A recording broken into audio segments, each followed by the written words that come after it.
What's going on, Flight Sim crew? This is your pilot in command, Ryan, and in today's video, I'm just going to go over the traffic pattern, a little bit of a introduction to basically a touch and go, something that in my current lessons, this is what I'm doing all the time now, and I just wanted to kind of demonstrate, flying the traffic pattern. So in this instance, we've already completed our passenger brief, we've done the engine run up, and we have been cleared to take off from the runway.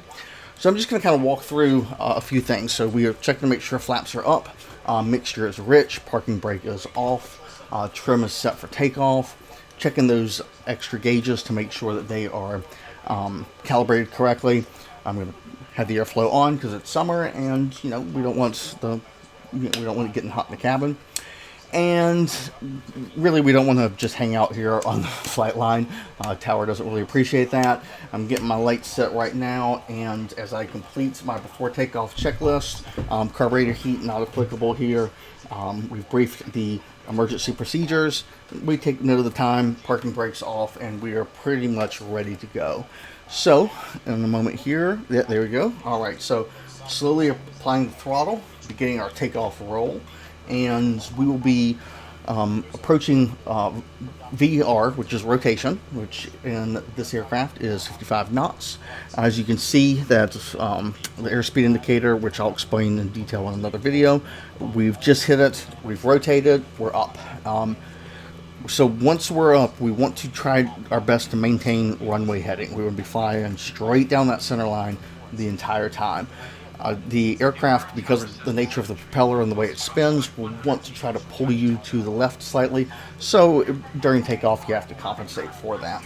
We're going to climb out at VY, which is 72 knots. That's our best rate of climb over time. We're maintaining full throttle, and we're just, climbing. The next check here is going to be when we reach 700 feet. So we're getting close. All right, we're at 600 feet. We've been cleared by tower for left-hand traffic. So, all right, 700 feet. We're going to go ahead and turn to our next leg. And from here, Flight Sim gives you these boxes. I'm not really a fan of them. I just wanted to include those in the video so you can kind of see that's where the game thinks I should be. In real life, you want to be far enough away, or you want to be close enough, I should say, to the runway that in the event that you have an engine failure, you can safely make it back to the runway. So I find a point on the horizon, place where the water meets the land. That's my focal point, and now we are turning to our downwind leg. So at the downwind leg, we need to hit pattern altitude, which is going to be 1,000 feet. We're scanning for traffic.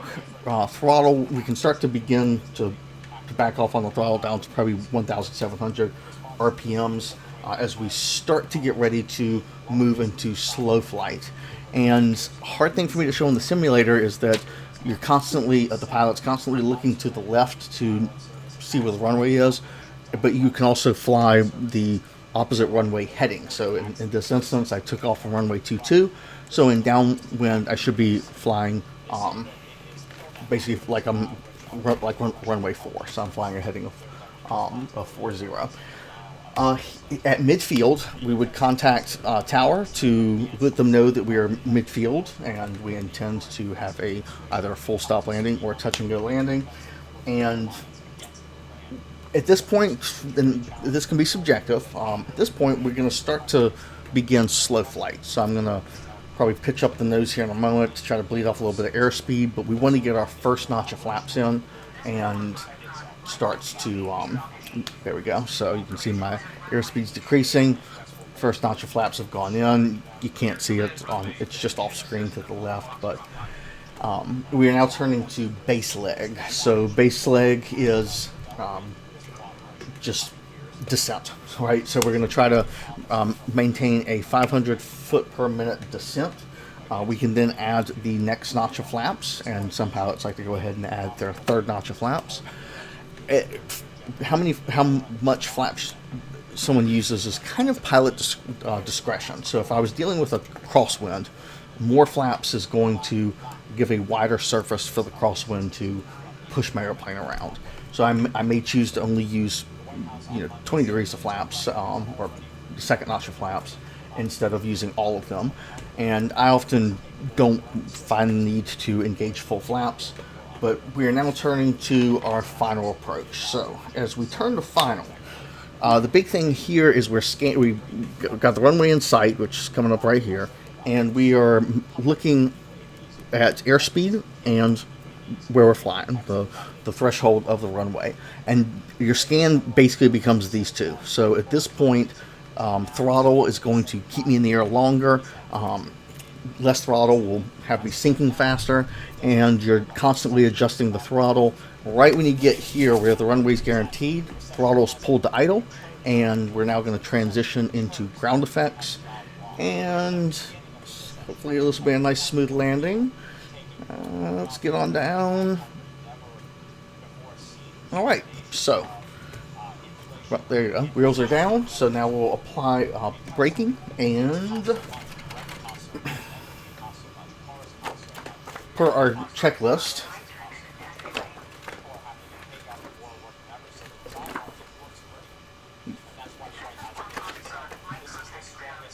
we want to use minimal required braking, and then we start to get off the active runway, basically. So Tower does not appreciate people hanging out on an active runway.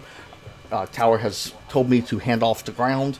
I wait until I'm on the taxiway past those hold short lines. That when you pass those lines that has the red, and I'll explain more on the paint schemes of the airport later.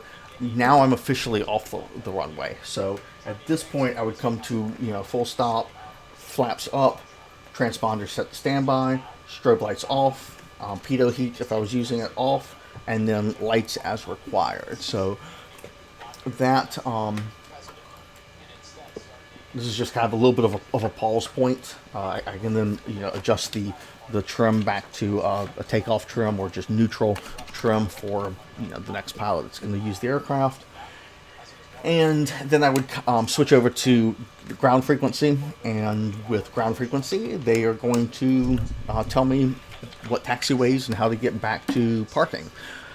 In the flight sim, it wants me to park at this generic parking over by the tower. That's not where I park the airplane in real life, so I'm going to ignore that. And I'm going to taxi just like I would if I was heading back to my flight school. So we're going to just head down this taxiway here. Probably in my next video, I'll put up a diagram of the airport so you can see the taxiways and the runways. And that way, when I focus on the tower communications, you can see what they're telling me, and I'll put up an image of what that means in order to hopefully help to clarify that, because that first communication when Tower is telling you to taxi to the active runway is probably the most amount of information that you're going to get from Tower in that initial communication. I always write it down on my kneeboard just so I can read it back to Tower and ensure complete accuracy. Fortunately, over here at D2, there are no other airplanes, so I can park wherever I want to. So here I am taxiing into where I would park the aircraft, and that does it for this video. So this was just a really quick pattern work video. I hope you all enjoyed it. Leave a like if you enjoyed the video, subscribe if you want to see more, and I am out. Thank you.